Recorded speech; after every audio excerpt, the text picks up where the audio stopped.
Baiklah, Faresa, kita lanjutkan diskusi kita secara pendidikan. Dan pada sesi kedua ini kita akan menampilkan presentator kita, Saudara Hagit Endha Suryega. Ya, silakan. Baik, Halo, maksimal 20 menit ya. ya Pak. Baik, Assalamualaikum warahmatullahi wabarakatuh. Waalaikumsalam warahmatullahi wabarakatuh. Baik, sini saya akan mempresentasikan materi mata kuliah sejarah pendidikan, yaitu mengenai pendidikan masyarakat Indonesia pada masa penjajahan Portugis, Spanyol, dan Jepang pada masa kolonialisasi yang terjadi di negara kita. Baik, lanjut, bisa dilanjut, Mas Ilham. Baik. Latar belakangnya, pendidikan merupakan kebutuhan dasar manusia untuk membentuk karakter dan mengembangkan potensi diri, serta mempersiapkan masa depan. Pendidikan telah dikenal di Indonesia itu sebelum Indonesia merdeka, bahkan pada masa kolonial juga. Pada masa penjajahan Portugis, Spanyol, dan Jepang, pendidikan ini ditujukan bukan untuk mencerdaskan rakyat, melainkan sebagai alat kepentingan kolonialisme untuk eh, dalam kepentingan mereka dalam menjajah bangsa Indonesia yang diberikan pada golongan tertentu, contohnya para priai, para bangsawan, dan para orang-orang penting pada masa itu. Jadi bukan pendidikan pada masa kolonial ini belum merata ya. Jadi hanya untuk kalangan bangsawan saja. Oke, lanjut, Mas Ilham. Baik. Pendidikan pada masa Portugis ini, jadi pendidikan periode kolonial ini saya ambil dari masa Portugis dan Spanyol karena pada masa ini juga sama, yaitu Portugis juga datang ke Indonesia sama juga dengan Spanyol, eh, datang ke Indonesia itu periodenya sama, yaitu abad ke-15 dan abad ke-16. Jadi sebelum kedatangan bangsa Belanda dan Inggris. Karena bangsa Spanyol dan Portugis ini merupakan bangsa pertama di Eropa yang menjelajahi dunia baru maupun di Nusantara. Pada masa periode Portugis ini eh, pendidikan ini masuk ke Indonesia ini, Portugis itu masuk ke Indonesia itu pada tahun 1511. Kunci gerbangnya itu adalah di Malaka, kemudian menyebar sampai di Sunda Kelapa, Kerajaan Pajajaran, Banyuwangi, sampai ke Maluku. Pendidikan yang diajarkan pada masa Portugis ini diajarkan oleh para misionaris, misionaris Katolik, yang disebut juga dengan Fransiskan Jesuit. Ordo Fransiskan Jesuit ini adalah apa ya, seorang misionaris yang bukan pendekatan dengan rakyat-rakyat bumi putra atau rakyat-rakyat kecil untuk menyebarkan agama Katolik. Karena pada masa Portugis dan Spanyol ini tujuan mereka ini bukan hanya berdagang, tapi juga menyebarkan agama Katolik. Jadi pendidikan pada masa Portugis dan Spanyol ini lebih ke agamaan yang berbasis agama Katolik. Eh, Hanya tersedia untuk anak-anak bangsawan atau elit lokal. Jadi hanya kalangan tertentu saja untuk mendapatkan pendidikan pada masa penjajahan Portugis ini. Pengajaran fokus pada agama Katolik, oke, bahasa pengantarnya Portugis dan Latin. Jadi pada masa periode Portugis ini bangsa kita itu baru mengenal bahasa Portugis dan Latin. Itu juga eh, pada masa Spanyol juga pengaruh Spanyol ini terasa di bagian utara. Kalau Portugis ini sebagai Malaka, Batavia, dulu namanya masih Sunda Kelapa. Kalau Spanyol ini pengaruhnya ini di Maluku, Filipina, Talaut, bahkan sampai sekarang tuh kalau tidak salah ya bahasa Filipina itu masih ada pengaruhnya dari Spanyol. Juga menyebarkan agama Katolik ini juga sama Spanyol dan Portugis. Karena pada masa pelayaran mereka tujuannya kan ada tiga, yaitu God, Mas, Glory, kejayaan, Gospel, yaitu adalah menyebarkan agama Katolik. Sama seperti Portugis, terbatas dan religius, eksklusif. Jadi masa Spanyol itu tidak jauh beda dengan pada penjajah Portugis. Jadi pendidikannya ini hanya berbasis pada agama juga dan hanya kalangan-kalangan tertentu saja, kalangan bangsawan saja yang boleh mendapat pendidikan pada masa penjajahan Spanyol. Eh, bisa dilanjut, Mas Ilham? Oke, pendidikan periode penjajahan Jepang. Nah, ini periode tahunnya 1942 sampai 1945 ketika bangsa Indonesia dalam wilayah penjajahan Jepang atau Jepang masuk ke dalam bangsa Indonesia. Yang pertama ini sekolah Belanda ditutup. Jadi pengaruh-pengaruh Belanda pada masa penjajahan Jepang ini ditutup, baik sekolah maupun organisasi dan lain-lain itu dihapuskan. Yang kedua, bahasa Jepang dijadikan sebagai bahasa pengantar. Yang tadinya bahasa Belanda, semuanya diganti menjadi bahasa Jepang. Sistem pendidikannya disederhanakan dan dibagi. Jadi sekolah rakyat 6 tahun, sekolah menengah pertama 3 tahun, sekolah menengah atas 3 tahun.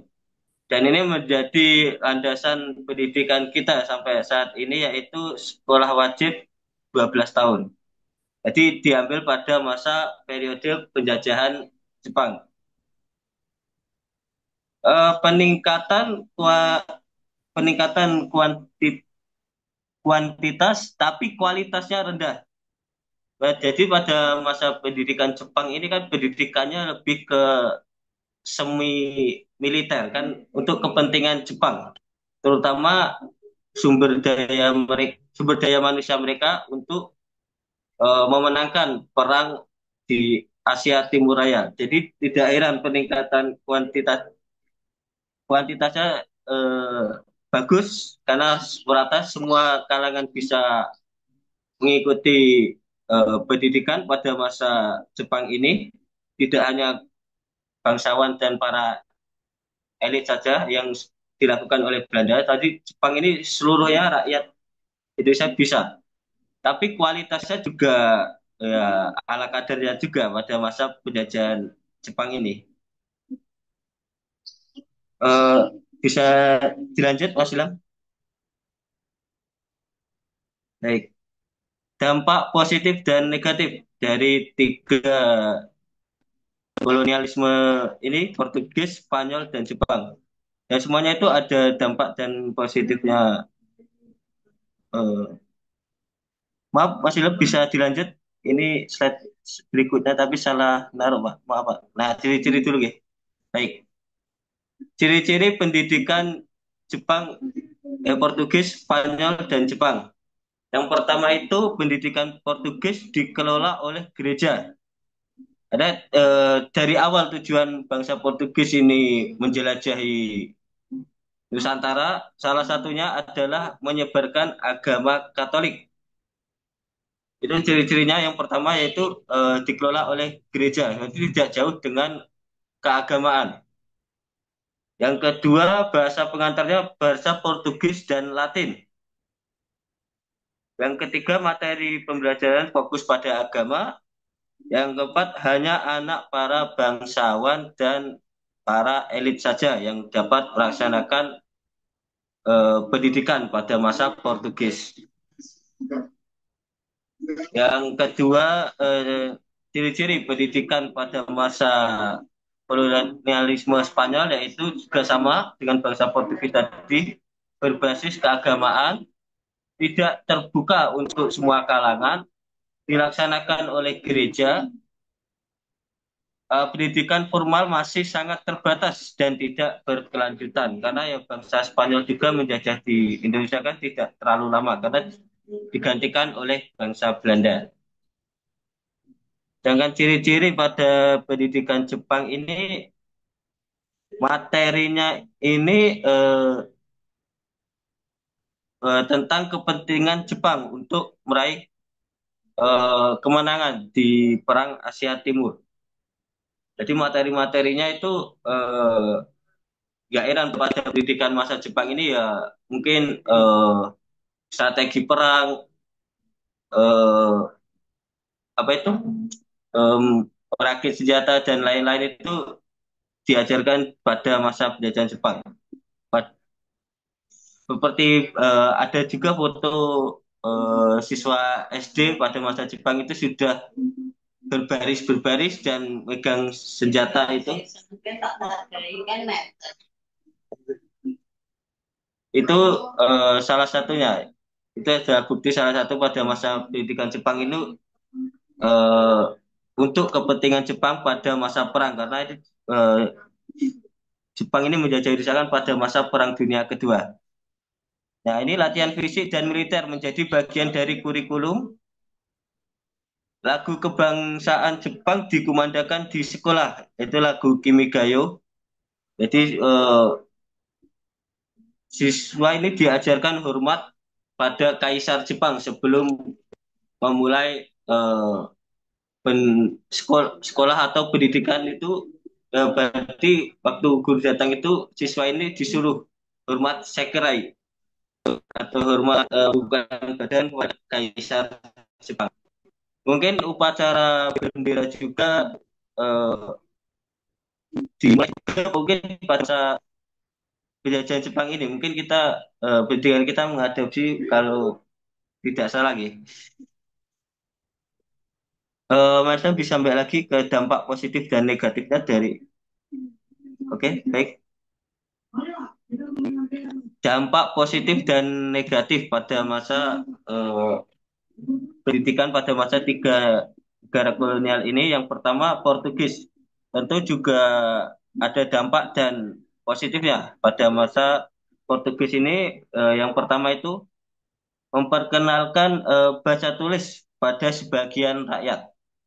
Jadi bangsa Eropa ini datang ke Nusantara juga mengenalkan apa ya, bahasa Latin dan tulisan Latin yang kita kira sampai saat ini. Karena kita tahu juga pada zaman dahulu bangsa di Nusantara kan tiap daerah ini mempunyai tulisan dan aksara yang berbeda-beda. Contohnya saja di Jawa aja aksara Sunda dan aksara Jawa ini kan sudah berbeda gitu, termasuk di daerah-daerah lain. Jadi pada kedatangan bangsa Eropa di Nusantara ini kita mengenal tulisan Latin yang kita kita tulis sampai saat ini, yaitu waktu kedatangan bangsa Eropa di Nusantara. Eh, Dampak positif yang kedua ini awal mula pengenalan sistem sekolah formal. Jadi kita punya gambaran seperti apa sekolah di Eropa pada masa itu dengan kedatangan bangsa Eropa juga, terutama Portugis ini di Nusantara. Jadi kita mengenal seperti apa sekolah Eropa dari gambaran kedatangan bangsa Portugis ini. Dampak negatifnya pendidikan tidak merata. Jadi hanya kalangan elit dan bangsawan saja yang memperoleh pendidikan pada masa ini. Tujuan utama pendidikan bukan pemberdayaan masyarakat, tetapi penyebaran agama dan kontrol kekuasaan. Oke, jadi dampak positif dari Spanyol ini yang pertama, awal mula pengenalan baca tulisan sama dengan Portugis tadi. Awal sejarah pendidikan formal di Indonesia sama dengan Portugis tadi. Negatifnya ada pendidikan bersifat diskriminatif, tidak menyentuh rakyat secara luas. Jadi hanya kalangan elit saja yang dapat memperoleh pendidikan secara baik. Nah, Spanyol ini tadi ada yang unik yaitu pendidikan bersifat diskriminatif karena mengapa diskriminatif? Karena penyebaran agamanya ini Spanyol berbeda dengan Portugis. Spanyol ini lebih agak keras dalam penyebaran agama Katolik. Karena pada tahun itu juga Spanyol baru merdeka, terutama Andalusia yang merupakan pusat pendidikan Islam di Eropa ini, eh, bangsa Muslim kan baru keluar dari Spanyol. Ada masa Raja Ferdinand dan Ratu Isabella. Jadi pada pendidikan Spanyol ini lebih diskriminatif, terutama pada kaum-kaum muslimin. Jadi tidak mengherankan pada bangsa Spanyol ini banyak terjadi perlawanan rakyat Indonesia. Yang Jepang ini dampak positifnya yaitu pendidikan mulai dirasakan merata oleh rakyat. Walaupun ya terbatas karena Jepang juga tidak lama di Indonesia. Jadi pada masa Jepang ini semua kalangan bisa memperoleh pendidikan. Yang tadinya waktu bangsa Belanda itu hanya para bangsawan dan para tokoh-tokoh saja, pada pendidikan Jepang ini merata. Jadi rakyat kecil itu bisa mendapat pendidikan. Yang kedua, nasionalisme mulai tumbuh melalui kesadaran kolektif. Ya, dampak negatifnya ini pendidikan digunakan sebagai alat indoktrinisasi. Ya, tadi pendidikan pada masa Jepang ini hanya untuk kepentingan Jepang juga. Ada masa Perang Dunia Kedua. Kurikulum sangat terbatas dan terkontrol. Jadi pada masa pendidikan Jepang ini kurikulumnya ini sangat terbatas dan sangat terkontrol. Itu sangat keras karena pada pendidikan Jepang ini kan semi militer, Pak, pendidikannya. Kualitas pendidikan menurun drastis. Nah, ini walaupun pendidikannya merata, tapi tidak bisa disamakan dengan pendidikan pada masa Belanda. Dan pendidikan pada Jepang ini kualitasnya ini sangat menurun. Walaupun ada kelebihan, rakyat kecil ini boleh mendapat pendidikan. Tapi kalau dibandingkan dengan pendidikan Belanda, pendidikan pada masa Jepang ini sangat jauh kualitasnya. Baik, Mas Ilham bisa langsung slide berikutnya. Nah, kesimpulan. Baik, pendidikan di Indonesia ini pada masa penjajahan Portugis, Spanyol, dan Jepang tidak bertujuan untuk mencerdaskan rakyat, melainkan untuk mendukung kepentingan penjajah. Penjajah untuk memperoleh keuntungan di bumi Nusantara. Portugis dan Spanyol menggunakan pendidikan sebagai alat penyebaran agama Katolik terbatas hanya untuk anak-anak bangsawan yang dikelola oleh misionaris. Jepang menggunakan pendidikan sebagai alat propaganda dan militerisasi dengan kurikulum yang dikendalikan ketat dan pengenalan bahasa Jepang. Meskipun pendidikan pada masa tersebut sangat terbatas dan diskriminatif, periode ini menjadi awal kesadaran bangsa Indonesia pentingnya pendidikan bagi kemerdekaan dan masa depan bangsa Indonesia. Baik, terima kasih. Ya, terima kasih Eh, Saudara Hagit NH Sureka ya atas prestasinya yang cukup lengkap, eh, jelas dan terisi ini ya. Ya baik, silakan. Ada ya, pertanyaan atau tambahan dari peserta lain?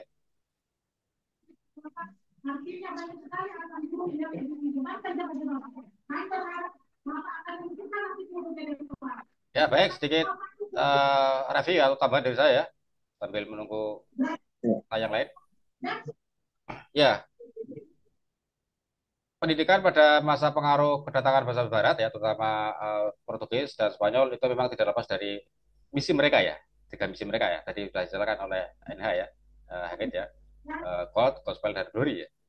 Dan pendidikan ini terkait dengan misi Gospel ya, penyebaran agama ya. Sehingga pendidikan Iya, pada masa pengaruh kedatangan awal bahasa Barat ini pendidikan tidak lepas dari agama ya, pendidikan keagamaan, yaitu pendidikan agama Katolik pada itu ya yang diselenggarakan di gereja-gereja ya di mungkin kalau sudah ada seminari waktu itu ya dan banyak dilakukan di kawasan Indonesia Timur ya yang karena yang memang kawasan ini kaya dengan rempah-rempah ya itu tujuan utama apa tujuan pertama ya dari katakan mereka yaitu untuk mencari kekayaan ya atau gold itu ya. Nah, dibarengi dengan iya, apa misi itu kemudian misi menyebarkan agama juga ya yang dilakukan iya, oleh kaum misionaris. Nah, sedikit saya tambahkan salah satu tokoh yang sangat terkenal ya eh, pada waktu itu adalah eh, Franciscus Xavierus. Nah, ya, tadi saya jelaskan apa ya Hagit ya dari Ordo Fransiskan ya itu adalah iya, Franciscus dan Xavierus. konsisten. Itu tokoh yang penting ya dalam penyebaran agama Katolik di kawasan Indonesia Timur waktu itu ya. Hanya Iya, Pak. kemudian negara-negara ini kalah bersaing ya dengan negara-negara lainnya ya, terutama Belanda ya dalam hal Iya, berniaga di sana ya, kawasan Indonesia Timur. Yang kemudian uh, mereka mengalihkan misi ke daerah kalau yang sekarang itu adalah Timur Leste, ya. Timur Leste. iya, Timur Leste. Ya, sehingga ya Timur Leste sekarang ya apa mayoritas agamanya adalah agama Katolik dan banyak menggunakan nama-nama Franciscus Xavierus ya, yang biasa Iya, disebut Portugis, efik Pak. ya ya apa umat Katolik yang banyak menggunakan efik itu berasal dari tokoh itu ya Franciscus Xavierus ya, tokoh penyebar agama Katolik di kawasan Indonesia Timur waktu itu. Itu kira gambaran pendidikannya ya, berbasis keagamaan dan karena ini Iya, materinya adalah materi agama ya di apa untuk kalangan tertentu ya yang bisa atau bisa iya, mempelajari materi keagamaan Katolik ini. Ya kemudian Jepang ini ya, nah, ini kita meloncat sedikit Jepang ya karena iya, nanti Belanda ini ada apa presentator khusus untuk masa Belanda ya. Jepang singkat sekali ya iya, masa apa ya iya, pendidikan dan ya sudah dijelaskan tahun. apa Anggi tadi. Ciri penting dari pendidikan masa Jepang ini adalah bersifat kemiliteran karena misi Jepang di Indonesia ini tidak lepas dari ambisi mereka untuk menguasai Asia Raya.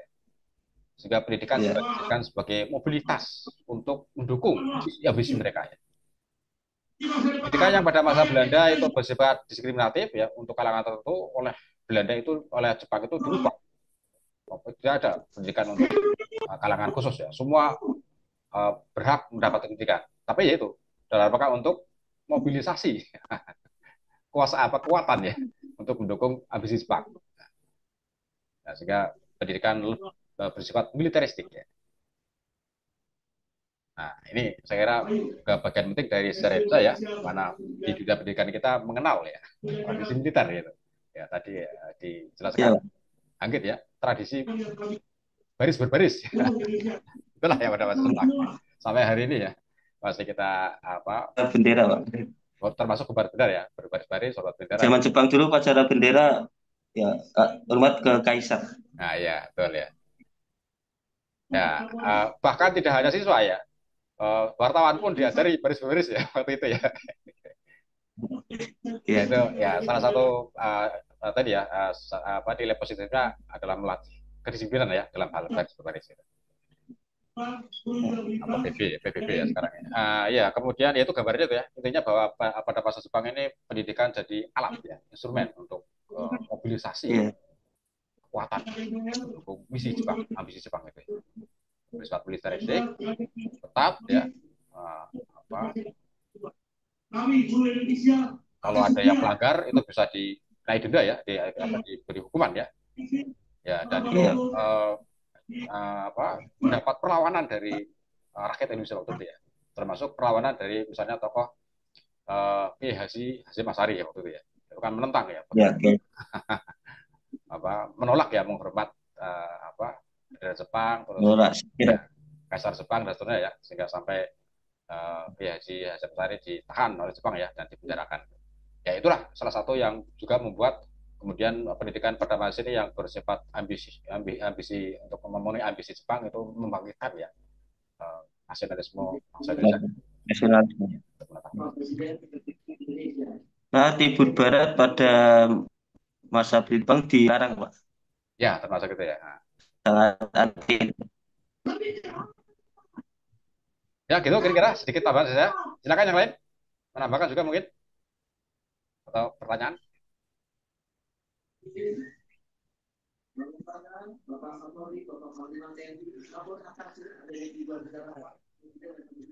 Masih ada waktu 5 menit.